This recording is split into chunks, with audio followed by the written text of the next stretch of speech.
Ada satu prinsip dalam urusan internasional yang tercatat di awal, tepatnya di ayat pertama surah Al-A'raf.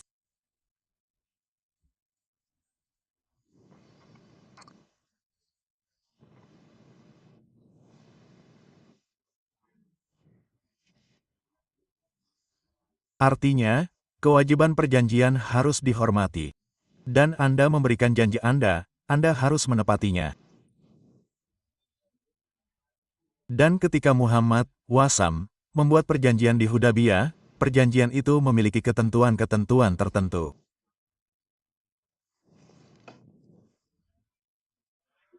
Dan ketika Mekah gagal memenuhi ketentuan-ketentuan perjanjian itu, maka pemimpin Mekah, Abu Sufyan, menyadari bahwa perang akan terjadi, dan kami tidak ingin berperang dengan kaum muslim saat ini. Ia meninggalkan Mekah. Abu Sufyan, dan ia pergi ke Madinah untuk, yang dikenal sebagai, mencoba bertemu dengan Nabi yang memeluk Islam untuk mencoba melakukan peperangan. Ya, Nabi menolak untuk menemuinya. Ia pergi menemui beberapa sahabat dan mereka semua menolak untuk menemuinya. Jadi dengan tangan kosong ia harus kembali ke Mekah karena tahu bahwa perang tidak dapat dihindari. Mengapa Nabi berperilaku seperti ini?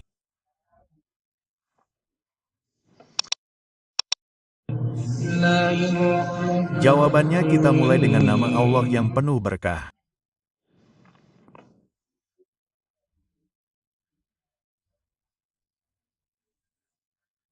Kita memuji dan memuliakannya sebagaimana dia seharusnya dipuji dan dimuliakan, dan kita berdoa memohon kedamaian dan berkah bagi semua rasulnya yang mulia, khususnya bagi Nabi terakhir mereka, Nabi Muhammad, sebagaimana kita sampaikan salam kepada Anda dimanapun Anda berada.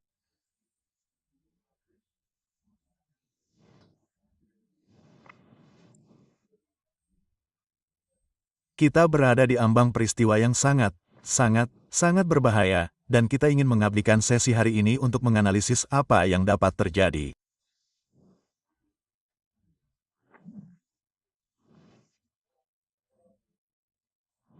Turki sedang menjalankan kebijakan di Suriah Utara, dan kebijakan Turki adalah bahwa mereka ingin memulihkan Kekaisaran Ottoman.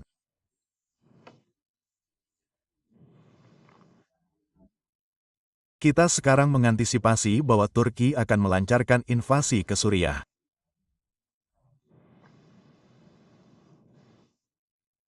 Saya rasa angkatan bersenjata Turki tidak akan terlalu senang dengan hal itu, tetapi pemerintah akan mengirim mereka.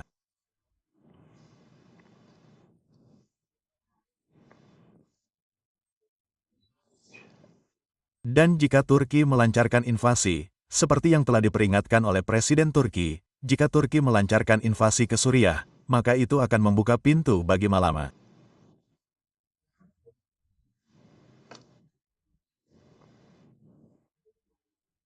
Malama tentu saja adalah perang besar atau Armageddon dalam ilmu pengetahuan Kristen dan Yahudi. Perang besar, perang terhebat yang pernah ada, perang yang menewaskan 99 dari 100 pejuang yang berjuang demi gunung emas itu.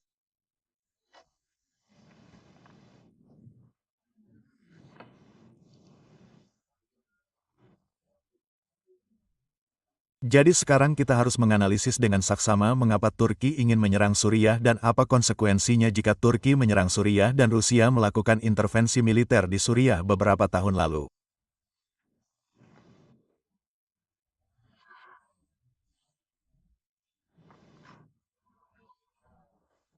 Jadi akan ada bentrokan antara Turki dan Rusia jika Rusia, Suriah, atau Turki menyerang Suriah. Namun, Turki bukanlah tandingan bagi Suriah atau Rusia. Turki tidak dapat berperang melawan Rusia sendirian. Oleh karena itu, harus ada kesepakatan sebelumnya antara Turki dan sekutu NATO-nya sebelum Turki dapat melancarkan invasi ke Suriah.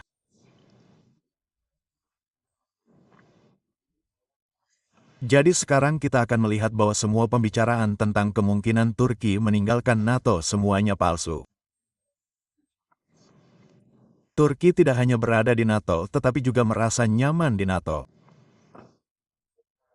Dan Turki membutuhkan NATO untuk mewujudkan mimpinya, mimpi untuk memulihkan Kekaisaran Ottoman.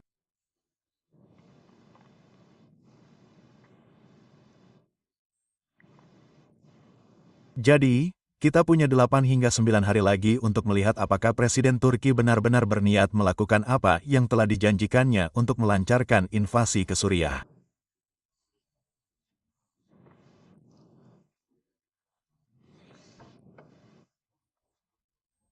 Karena jika invasi dilancarkan ke Suriah, kita dapat memperkirakan kedatangan serentak sejumlah besar pasukan NATO di Suriah Utara.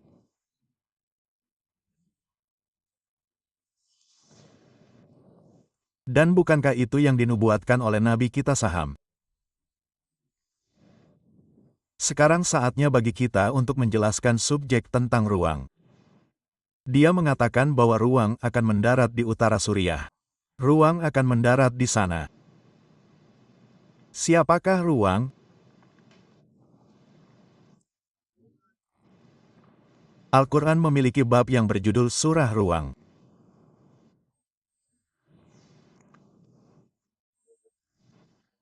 Jadi para pembaca saya akan setuju dengan saya. Para pemirsa saya akan setuju dengan saya bahwa jika kita menjawab pertanyaan tentang siapa ruang, maka tempat pertama yang harus kita tuju adalah melihat ke Al-Quran, bukan ke hadits. Saya yakin para pemirsa saya di sana yang memiliki kapasitas untuk berpikir akan setuju dengan saya. Dan ketika kita menggunakan Al-Quran untuk menjawab pertanyaan, siapakah R?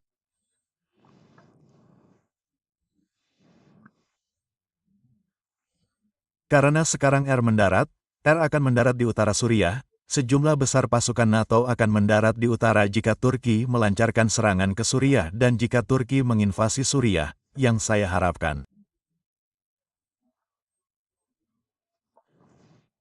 Ya, saya menduga demikian karena Presiden Turki telah bermain di kedua sisi terlalu lama, berusaha menipu semua orang dan pada akhirnya dia sendiri tertipu dan sekarang dia terpojok. Sekarang dia terpojok.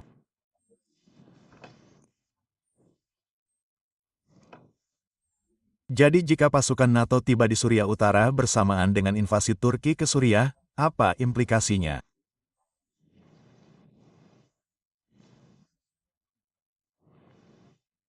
Apa yang dikatakan Al-Quran tentang Roma? Kita tahu bahwa Roma akan mendarat di utara Suriah. Itu adalah hadits Nabi kita. Dan ini akan memicu malama, perang besar. Jadi sekarang saatnya bagi kita dan saya telah memberikan ceramah tentang subjek ini beberapa kali di masa lalu. Tetapi para pengkritik saya tidak mendengarkan. Saya tidak tahu, mungkin kita perlu membelikan mereka alat bantu dengar. Mereka tidak mendengar apa yang saya bicarakan, atau tidak nyaman bagi mereka untuk mendengar dan mereka tidak akan menanggapi Al-Quran. Mereka menanggapi dengan hadits, tetapi mereka tidak akan menanggapi Al-Quran. Dan tidak semua pengkritik saya mencaci maki saya. Tidak semua dari mereka tidak sopan. Tidak. Jadi saya ingin meluangkan waktu hari ini untuk para kritikus saya yang tidak bersikap tidak hormat. Dan yang dengan tulus memiliki cinta akan kebenaran di dalam hati mereka, namun mereka berbeda pendapat dengan saya. Jadi mari kita pergi ke Al-Quran untuk mencari tahu siapakah Roma itu.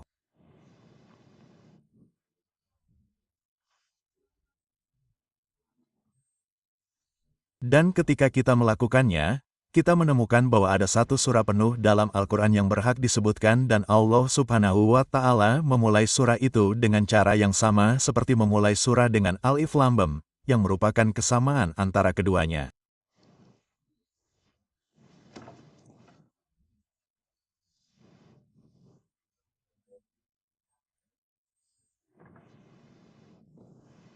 Dan kemudian dia melanjutkan dengan mengatakan bahwa Roma telah dikalahkan di negeri yang dekat.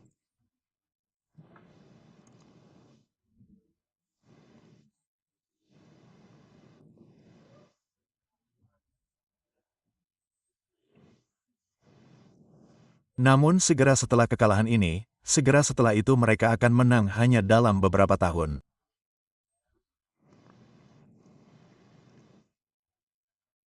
Dan ini benar-benar terjadi pada masa hidup Nabi.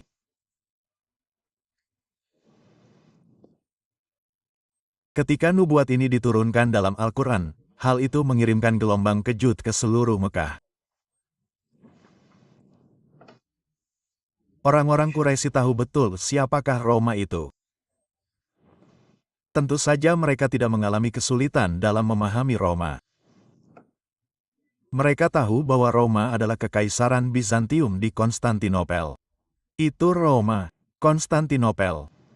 Tentu saja Roma memiliki klien yang tersebar di berbagai belahan dunia Arab dan seterusnya. Namun, ibu kota Roma adalah Konstantinopel.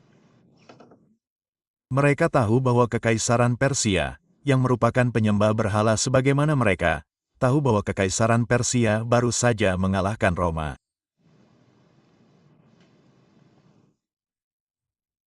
Mereka merayakan kemenangan itu karena mereka mengidentifikasi diri dengan Persia dan mengidentifikasi umat Islam dengan Roma karena kita berdua memiliki kitab suci yang diwahyukan. Kita berdua memiliki para nabi Allah. Jadi, mereka mengidentifikasi kita dengan Roma dan mengidentifikasi diri mereka dengan kekaisaran Persia yang penyembah berhala. Jadi, ketika Persia mengalahkan Roma, mereka merayakannya.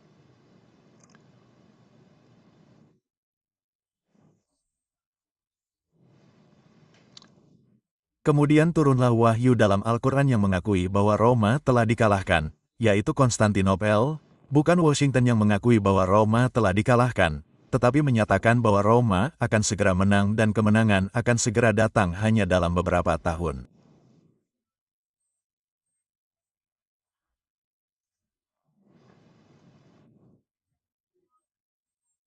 Jadi, mereka mulai memprovokasi Abu Bakar Shadiq dengan menantangnya untuk bertaruh dan dia menanggapinya. Dia menerima tantangan itu dan dia bertaruh dengan mereka.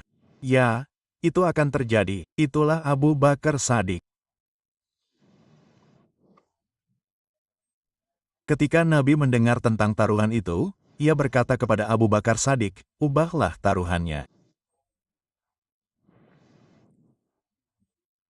Buat taruhan dari 3 menjadi 9 tahun karena katanya berarti 3 sampai 9.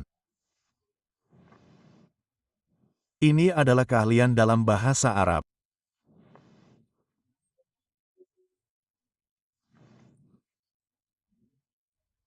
Jadi Abu Bakar Shadiq mengubah taruhannya dan taruhannya sekarang adalah bahwa dalam waktu 3 sampai 9 tahun Kekaisaran Romawi Bizantin akan membalikkan keadaan pada Persia dan mengalahkan Persia dan ini tampaknya mustahil pada saat itu namun akhirnya itu terjadi.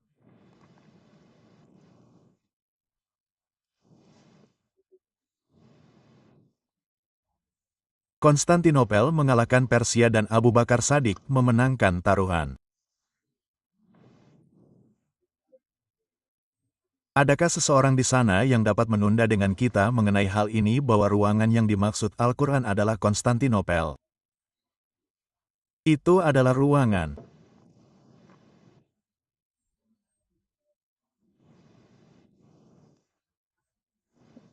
Namun kemudian Al-Quran melanjutkan dengan mengatakan bahwa ruangan itu akan menang 2 kali bukan sekali sebelum dan sesudah.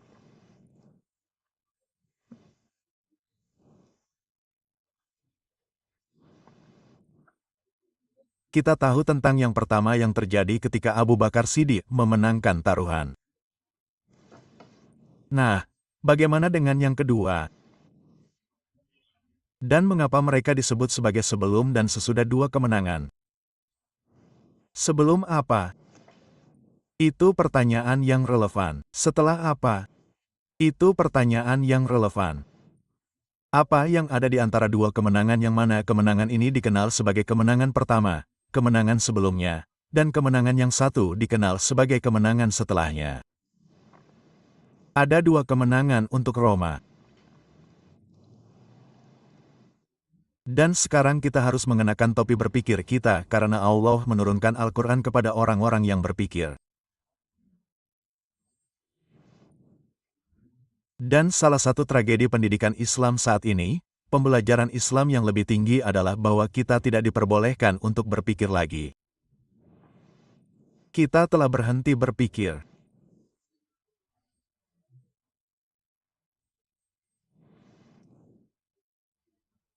Dan dalam surah Al-Mulk dia berkata ya inah mereka berada di jahanam dan mereka berkata inam di api neraka jika kita biasa mendengarkan dan jika kita biasa berpikir kita tidak akan hari ini berada di api neraka.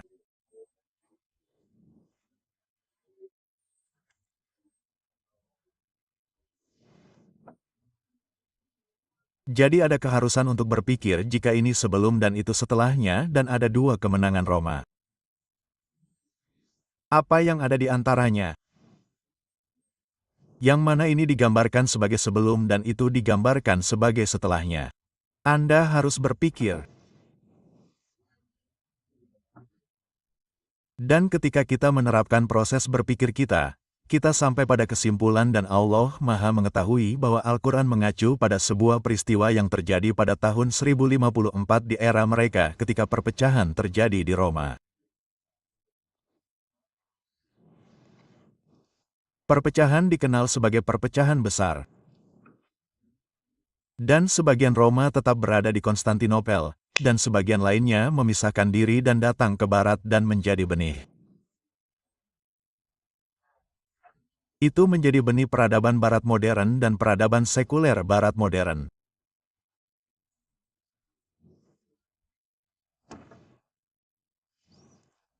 Dan akhirnya, memberi dunia perang salib dan memberi dunia aliansi aneh dan misterius antara Yahudi dan Kristen untuk Israel, aliansi Zionis.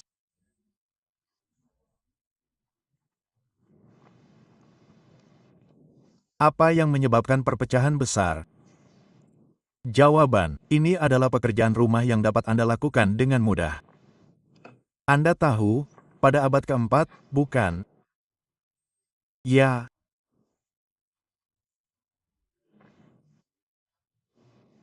Konferensi berlangsung di Nisa yang diselenggarakan oleh Konstantinus dan dia menyelenggarakan konferensi ini dengan menyatukan semua keilmuan Kristen untuk mencoba menyatukan dunia Kristen dalam menghadapi tantangan dari Afrika Utara dari daerah-daerah yang menyatakan bahwa Yesus bukanlah Tuhan dan bukan anak Tuhan.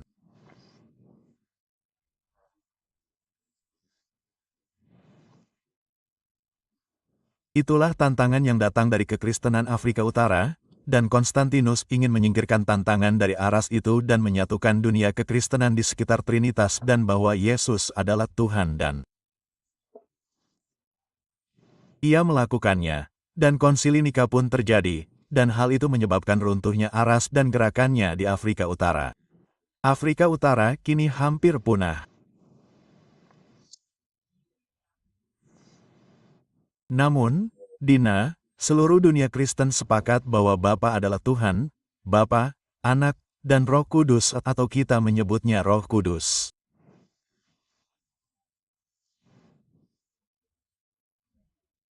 Dan seluruh dunia Kristen sepakat bahwa Bapa adalah Tuhan yang tertinggi dan Roh Kudus datang dari Bapa, bukan dari Anak. Jadi, Bapa berada di Akbar dan hanya Bapa yang mengetahui saat terakhir, bahkan Anak pun tidak mengetahuinya.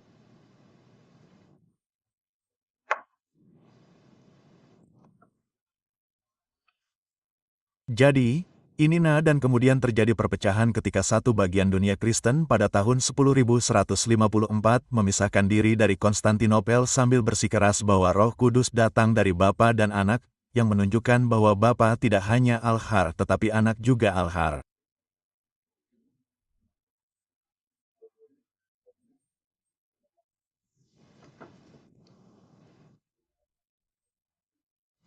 Dan peristiwa inilah yang dirujuk Al-Quran dalam Maha di akhir Maidah. Carilah.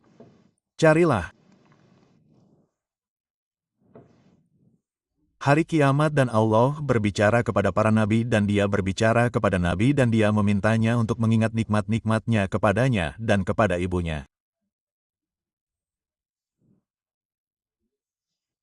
Begitulah cara aku menguatkanmu dengan Roh Kudus.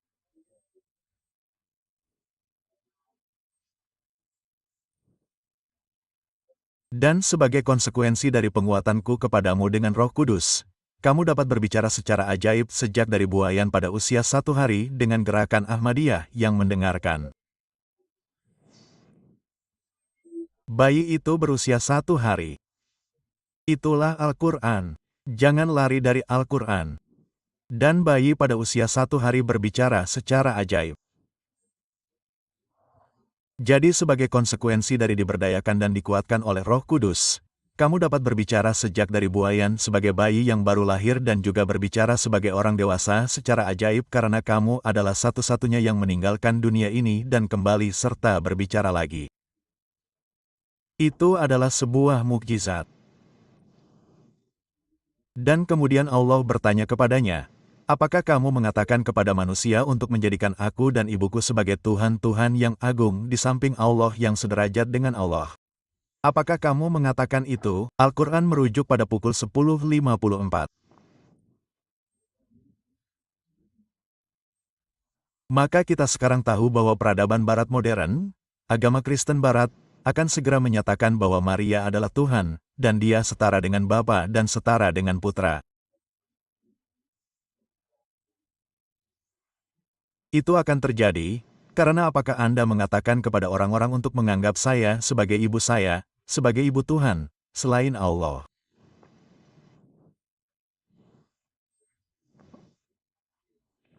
Ini adalah Roma di sisi ini, yang melakukan syirik menyembah Yesus setara dengan Bapa dan menyatakan bahwa ibu juga setara dengan Bapa.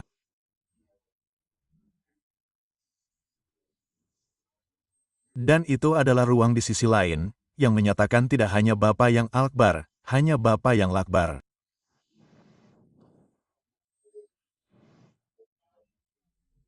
Ruang itu disukai oleh Allah, ruang itu akan menang melawan Kekaisaran Persia, dan ruang itu akan menang lagi.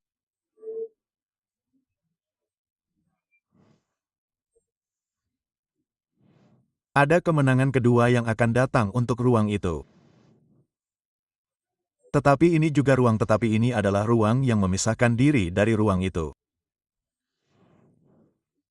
Dan ini adalah ruang yang harus kita lawan. Ruang inilah, bukan yang itu, yang akan mendarat di utara Suriah. Ruang inilah yang mengkhianati mereka. Ruangan inilah yang akan membawa kita ke Malama. Ruangan ini berarti Barat modern yang merupakan NATO.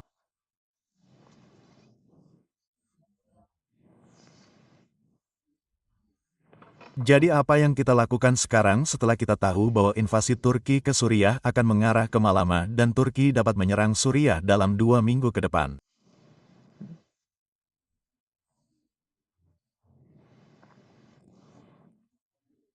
Pertama-tama, itu mungkin dapat menyebabkan tinju bayangan. Tinju bayangan, yaitu, kedua belah pihak, dua pihak yang menjadi proksi NATO dan Suriah akan saling mengitari dan berusaha mendaratkan pukulan sesekali. Dan ini dapat berlangsung selama beberapa waktu tanpa kedua belah pihak bersatu dalam pertempuran sengit. Jika ini terjadi, maka tinju bayangan dapat berlanjut untuk beberapa waktu. Saya tidak tahu berapa lama. Atau Anda dapat melihat invasi Turki ke Suriah, yang dapat segera memicu perang besar karena invasi Turki ke Suriah menyebabkan Turki terlibat konflik dengan Rusia.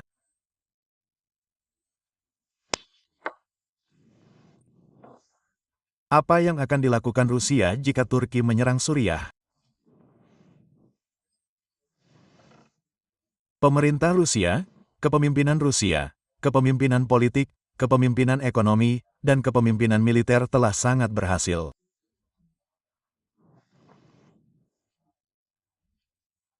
Mereka bertindak sangat bijaksana dan cerdas dan mereka adalah pemain terpenting saat ini di papan catur. Jadi Anda dapat berharap bahwa Rusia tidak akan menanggapi dengan cara yang bodoh. Rusia akan berpikir dengan sangat hati-hati bagaimana menanggapi jika Turki menyerang Suriah.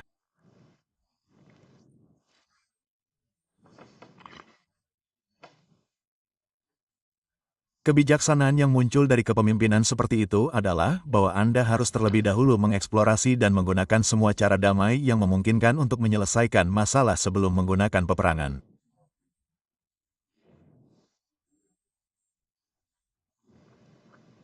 Ini adalah kebijaksanaan yang saya harapkan dari Rusia.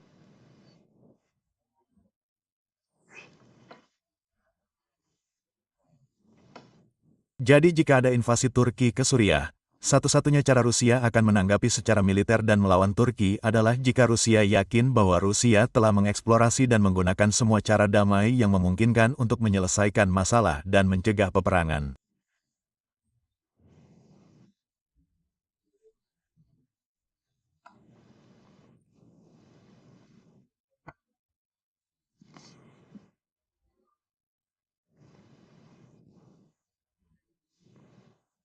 Namun, ada prinsip dalam urusan internasional yang tercatat di awal, yaitu ayat pertama surah yang berarti kewajiban perjanjian harus dihormati dan Anda memberikan kata-kata Anda harus menepati kata-kata Anda.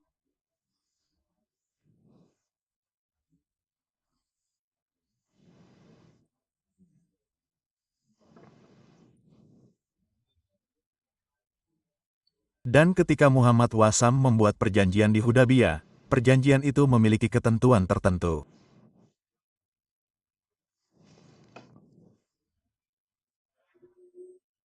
Dan ketika Mekah gagal memenuhi ketentuan perjanjian, maka pemimpin Mekah Abu Sufyan menyadari bahwa perang akan terjadi dan kami tidak menginginkan perang dengan kaum muslim saat ini.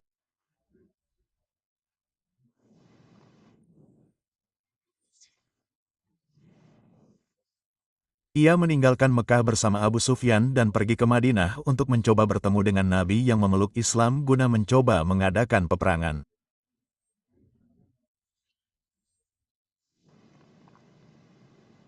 Ya, Nabi menolak untuk menemuinya. Ia mendatangi beberapa sahabat dan mereka semua menolak untuk menemuinya. Maka dengan tangan hampa ia harus kembali ke Mekah karena tahu bahwa perang tidak dapat dielakkan. Mengapa Nabi berperilaku seperti ini? Jawabannya karena jika Anda membuat perjanjian atau kesepakatan dan Anda gagal memenuhinya maka kami telah menjajaki dan menghabiskan semua cara damai. Tidak ada lagi yang tersisa. Jika Anda memberikan janji Anda harus menepati janji Anda dan inilah yang dilakukan Turki. Turki membuat perjanjian dengan Rusia dan Turki tidak memenuhi perjanjian itu. Jadi ada kemungkinan Rusia akan menanggapi dengan cara yang sama seperti yang dilakukan Nabi ketika Abu Sufyan datang untuk menghindari perang.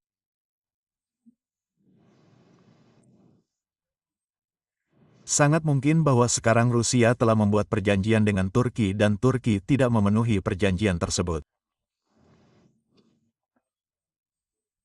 Jika Turki menginvasi Suriah, sangat mungkin Rusia akan membalas dengan perang.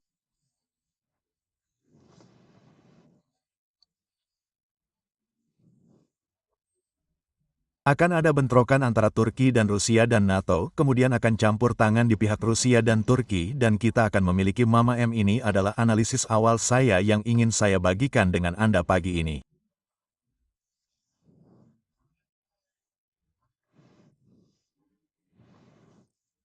Tidak semua orang di Turki akan senang dengan prospek perang dengan Rusia.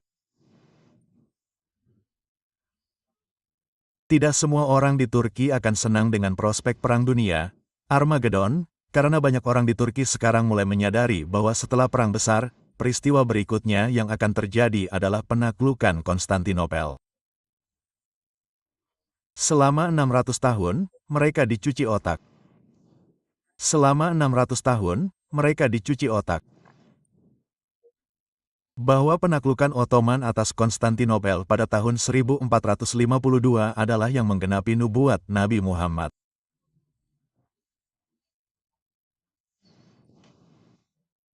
Nabi telah bersabda, kalian pasti akan menaklukkan Konstantinopel.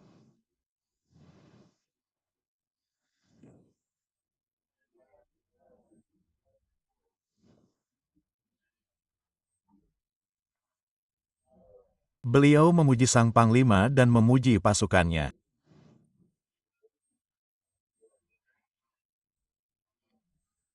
Rakyat Turki dan kaum Muslim Balkan telah dicuci otaknya selama 600 tahun untuk meyakini bahwa penaklukan Sultan Muhammad Fatih pada tahun 1452, penaklukan Konstantinopel oleh Ottoman telah menggenapi nubuatan itu.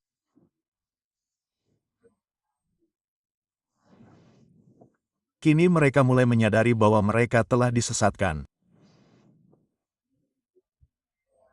Kini mereka mulai menyadari bahwa tidak akan ada penaklukan Konstantinopel lainnya yang akan datang, dan itulah yang dinubuatkan oleh Nabi karena semakin banyak kaum Muslim Turki dan kaum Muslim Balkan yang mulai menyadari bahwa mereka telah ditipu. Itu benar. Karena semakin banyak kaum Muslim ini mulai menyadari bahwa mereka telah ditipu, mereka akan menentang perang yang terjadi di utara Suriah dengan invasi Turki ke Suriah.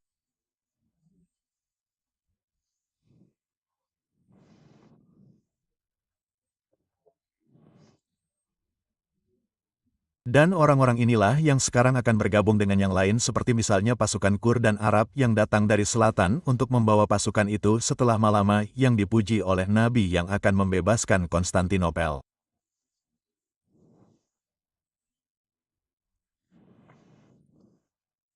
Peristiwa itulah yang kita tunggu. Dunia Islam saat ini dalam keadaan yang menyedihkan.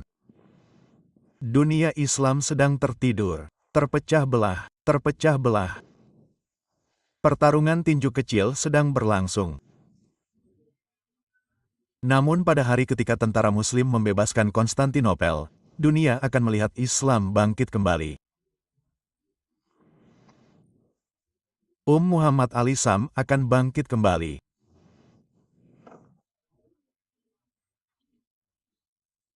Dan alasan mengapa kita harus menaklukkan Konstantinopel adalah karena jika kita tidak melakukannya dan kita tidak mengembalikan Hagia Sophia ke dunia Kristen Ortodoks, ada bahaya bahwa dunia Kristen Ortodoks mungkin ingin menaklukkan Konstantinopel. Ini adalah salah satu penyebab Perang Dunia Pertama. Sangat disesalkan bahwa orang-orang Rusia, dunia Kristen Ortodoks, mereka memenangkan Konstantinopel. Mengapa? Bukan hanya karena nilai sentimental, bukan hanya karena nilai religius, bukan hanya karena Hagia Sophia, tetapi juga karena selat, akses Bosforus ke Mediterania. Dan itu menyebabkan Perang Dunia Pertama.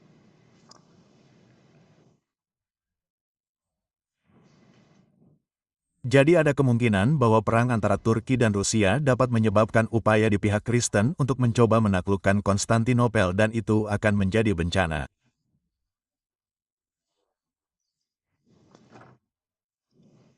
Setiap usaha umat Kristen untuk menaklukkan Konstantinopel akan menjadi bencana.